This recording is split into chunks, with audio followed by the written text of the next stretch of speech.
Elfinhos, tudo bem com vocês? Hoje eu estou a caráter, estou literalmente de Lady Elf. Gente, eu queria fazer um visual assim, como um filme de época, mas eu não tenho, né, roupa de época. Então fiz um visualzinho aqui, vi que minhas orelhas estavam de fora, então vou colocar minhas orelhinhas hoje. Gente, então, sobre o que vamos falar hoje? Eu preciso falar sobre um dos piores filmes que eu já vi na minha vida, né? Vou contextualizar sobre o que ele é pra vocês, sei lá, nem perderem seu tempo, ou se vocês quiserem assistir por conta e risco. Porque, gente, quando mexe com um fã de uma saga, de uma série, de um livro, que é este querido aqui, que é Orgulho e Preconceito, que completou ano, né, passado, 250 anos de Jane Austen, né, tava estreando de novo no cinema, Orgulho e Preconceito de 2005.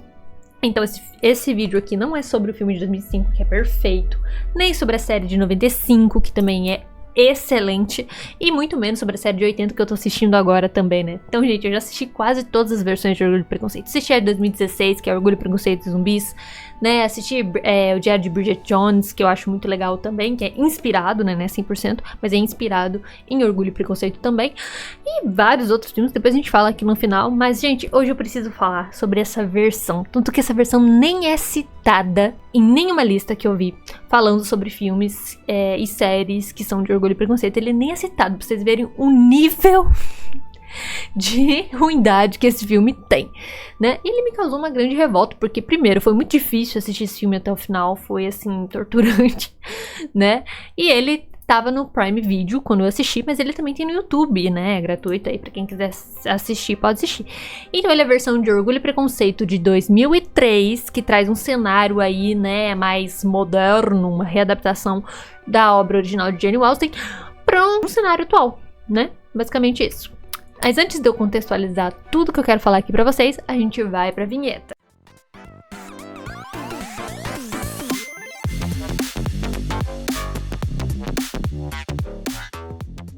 Bom, gente, vamos contextualizar.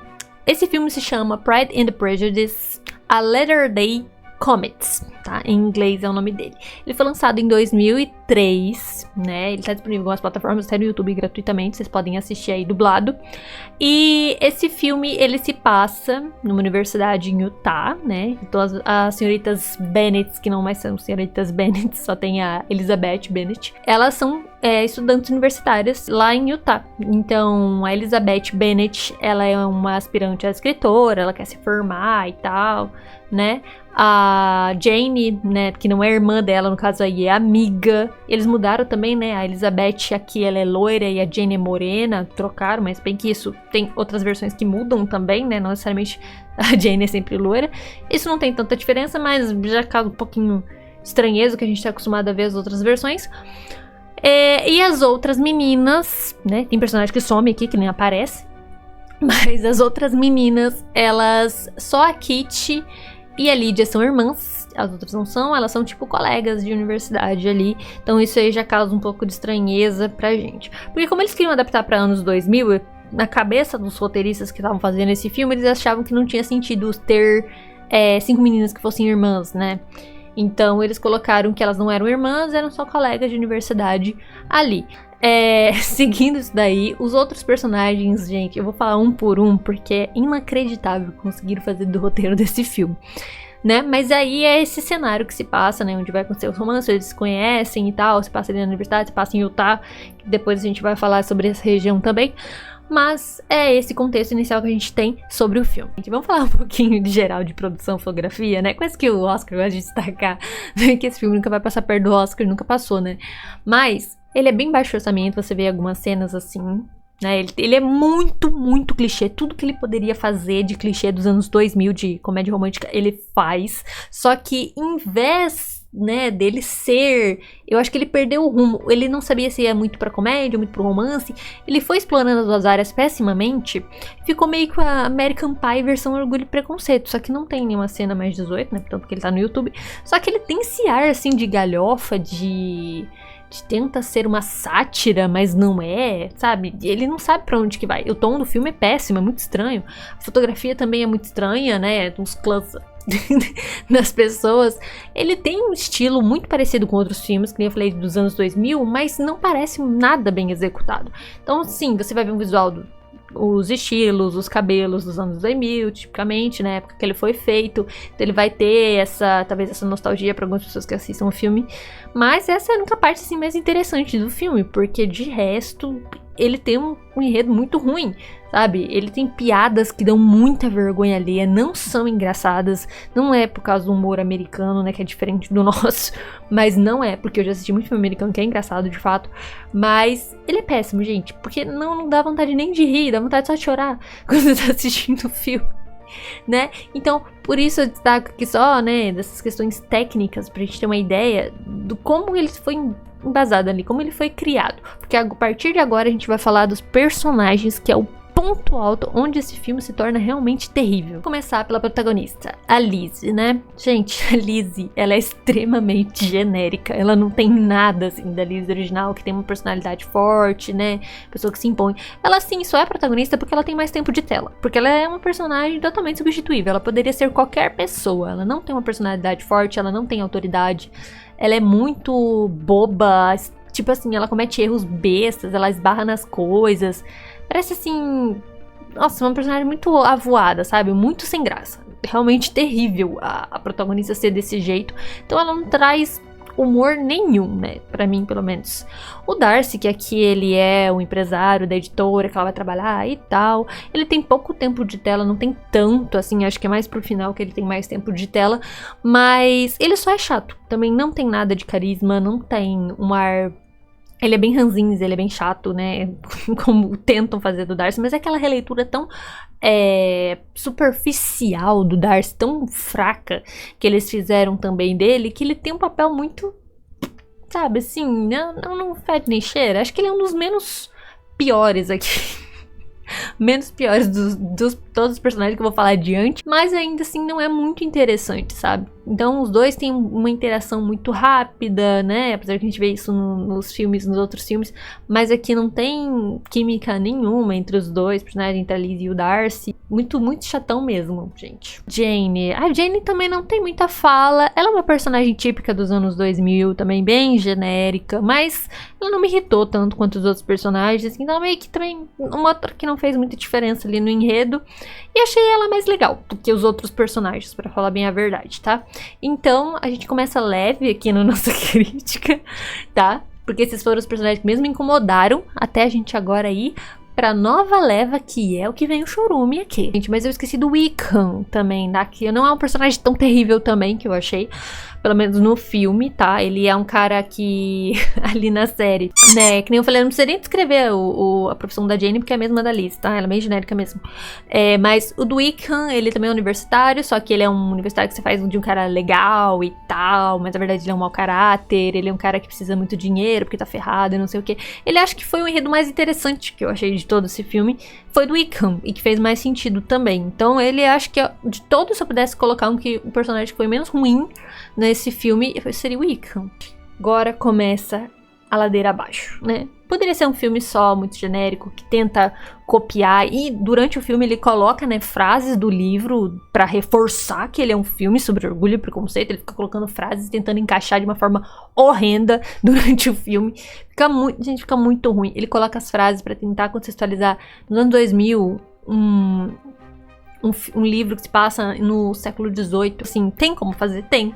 Mas de uma forma inteligente. Não dá pra você fazer literalmente o que eles falavam naquela época pra agora, porque são momentos diferentes, né, e tal. Mas vamos começar, gente. O primeiro personagem que tem um grande problema nesse filme é o Bingley, né? Que ele, no livro original, ele é um cara mais doce, né? Um pouco mais ingênuo e tal. E aqui eles pegam esses traços dele de ser ingênuo e transformam ele num personagem extremamente bobo, totalmente desprovido de inteligência. E a gente sabe que o Bingley não é assim, tá? Pelo menos em nenhuma versão eu vi ele desse jeito. Eu vejo ele meio ingênuo, mas não uma pessoa boba ou totalmente ignorante, né? E aqui eles forçam isso. Eles pegam aquele estereótipo que tem em outros filmes de comédia americano do atleta burro, que não sabe nada, que não sabe aquilo, o atleta que é músculo, não tem inteligência e tal. Esse estereótipo bem comum que tinha nos anos 2000 pra filmes de comédia, e forçam ao máximo no Bingley. Ele realmente é um personagem, nossa, irritante, por ele não saber fazer nada, por ele não saber decidir nada. E é isso, sabe? Tipo assim, eles resumiram o Bingley, é isso. É só um atleta, ele, tipo assim, ele joga no time de futebol, no filme, e resumiram o personagem, é isso, né? Já começamos aqui bem. Falar da Lydia e da Kitty. A Kitty, gente, ela tem QI negativo. Se eu falei que o Bingley parecia desprovido de inteligência, a Kitty aqui é muito pior. Fizeram a garota de uma forma totalmente desprovida de inteligência. Ela faz umas coisas assim, sem sentido, sem nexo, sabe? E a Kitty não é assim no livro. Ela também é uma pessoa que é bem manipulada pela Lydia no livro original, né? Eu inclusive tô lendo esse livro aqui. Mas ela não é uma pessoa assim ignorante, sabe? Então a forma como eles trataram a Kitty aqui também é uma forma terrível, né? A Lydia transformaram ela numa patricinha genérica, muito genérica, assim, que eu poderia também ser qualquer personagem, onde ela é tomada por ciúmes, que é parte do enredo original da Lydia, mas que o que me irritou muito nessa questão das irmãs, né, que eram irmãs na série, no livro original, e aqui elas são colegas, que elas não têm proximidade quase nenhuma, sabe? Eu vejo elas muito distantes, não tem aquela conexão que elas normalmente têm, né, que a gente vê no livro e tal, mesmo quando elas têm debates e tal. Não existe isso aqui, né? Então a Lydia é muito distante das outras meninas. Ela é só uma garota invejosa, ciumenta, não sei o quê. Ai, sabe, assim, duas personagens que me deram preguiça de assistir em vários momentos por serem extremamente mal desenvolvidas. E eu não sei por quê, porque essa forçação de barra com a falta de inteligência desses personagens. A Mary, gente, o que fizeram com a Mary nesse filme também é criminoso, tá? Chega a ser esse ponto. Porque a Mary transformaram ela numa esquisitona sem personalidade. Porque ela é extremamente influenciável por outros personagens. Isso me irritou profundamente. Porque a Mary, ela é uma irmã mais diferente, né? No livro original das outras irmãs. Ela é convicta dos seus hobbies. Ela sempre quer provar o seu valor. Isso é descrito no livro original, né? Mas ela é muito teimosa, na verdade. Ela tem uma convicção e ela não muda. A Mary aqui parece que ela é extremamente manipulada. Principalmente pelo interesse romântico. Pelo interesse romântico dela, que é o Sr. Collins. Ok, tá tô dando um spoiler aqui. Mas, gente, é muito ruim. Spoiler não, né, gente? Filme de 2003. Nossa, é muito ruim. Muito ruim. Eu vou chegar no Sr. Collins ainda aqui, né? Mas a Mary, ela fica totalmente, assim, sendo manipulada, sendo inconveniente, sendo chata, né? Inconveniente ela é, porque é um traço, novamente, original lá do livro, que ela começa a tocar piano quando ninguém quer que ela toque e tal. Aí tem uma cena extremamente constrangedora, uma das mais constrangedoras que tem no filme, que é com a Mary. Então força outro estereótipo, que é da menina feia, que é a esquisitona, que não sei o que os Estados Unidos adorava brincar com esses estereótipos das pessoas, né? De colocar a menina ali, que é a menina é esquisita, não sei o que, tipo, ela é o cara. Não, ela é o cara, não. ela é demais, acho que é esse filme, né? Ela é demais. E coloca a menina nesse papel. Cara, péssimo, horroroso. Parece que esse filme parece um Frankenstein de tentativas, né, de ser um filme dos anos 2000, uma comédia, né? Ele é um Frankenstein, ele pega traço aqui, traço aqui, traço aqui, junta tudo e vira esse bololô aqui, né? Então, terrível. Vamos no Collins, gente. Aqui ele é um fanático religioso e um nerd tóxico. Por que não, né? Juntaram os dois, acharam muito legal. O Sr. Collins, ele é bem excêntrico, né, no livro. Ele gosta de curiosidade, gosta de ficar puxando o saco, né, da senhoria dele. Mas aqui, cara, todas as versões ele é irritante, tá? Vou falar que acho que vocês sabem que o Sr. Collins é bem irritante em todas as versões, mas aqui ele é repulsivo. Ele é repulsivo. Ele é um cara, tipo um incel chatão, assim, que odeia mulheres de rejeição, e transformam ele também de um cara super esquisito também no filme, e as cenas dele também me dão muita vergonha alheia, né? E aí ele se torna o interesse romântico da Mary, porque não quiseram colocar uma personagem chamada Charlotte Lucas. Gente, a Charlotte Lucas virou a Mary, tá? Misturaram a personalidade das duas, acho que por isso que a Mary ficou tão estranha, né, nesse filme. Mas misturaram as duas ali. E saiu isso aí, essa relação entre o Collins, o tóxico, com a Mary sem personalidade, né? Um relacionamento com certeza vai ser muito saudável, muito querido, né? Então a gente já vê esse problema aí sendo desenvolvido também. Gente, estão curtindo esse vídeo? Espero que vocês sentem o dedo nesse like aí pra ajudar o canal, tá? Se vocês não são inscritos, se inscrevam e sejam mais um elfinho a subir a montanha. Elfinho ou elfinha, né? Também. Pra subir a montanha. Um dia eu explico esse termo, por que eu falo subir a montanha. Talvez alguém que leia muitos livros de fantasia, de ficção já saiba. Mas talvez um dia eu explico pra vocês mais pra frente. Gente, tô muito feliz que a gente bateu a meta de 100 inscritos já, agora em fevereiro, né? Espero muito mais futuramente pra acompanhar e eu continuar fazendo os conteúdos aqui, beleza? Continuar aqui outros grandes problemas de enredo desse filme, né? Já destaquei os personagens, que são horríveis. E também tem uma coisa que eles inventaram, que se chama Bíblia Cor-de-Rosa, como conseguir um marido. Porque caso vocês não saibam, né, no livro original, no filme e tal, de Orgulho e Preconceito, gira em torno de falar que, o casamento, a importância do casamento, um homem rico certamente se casará, nananã. É um assunto relevante, né, gente? Mas lembre-se, o livro se passa no século XVIII, numa sociedade completamente diferente, né, com dilemas completamente diferentes, que fala sobre... Né, naquela época, para as mulheres se casar era extremamente importante, era uma meta de vida, era uma questão cultural, social, né? Então, naquela época faria todo sentido esse assunto estar em alta, sempre estar em alta entre a sociedade, né, entre os grupos de mulheres que quando elas se encontravam conversavam sobre isso, era normal, tá? Só que quando a gente transporta isso para os anos 2000, né, não que não existisse ainda esse debate, existe até hoje, quando a gente traz a questão do casamento para os anos 2000, fica muito estranho levantar esse tipo de bandeira sobre como conseguir um marido, né? Eles tentaram ali, né, surfar um pouco nessa onda de falar que o livro não importa, ali o livro esforço sociótico, e acho que eles tentaram ali uma mensagem, mas ela é muito fraca, porque esse livro vive aparecendo várias vezes, tentando ressaltar a importância do casamento, mas...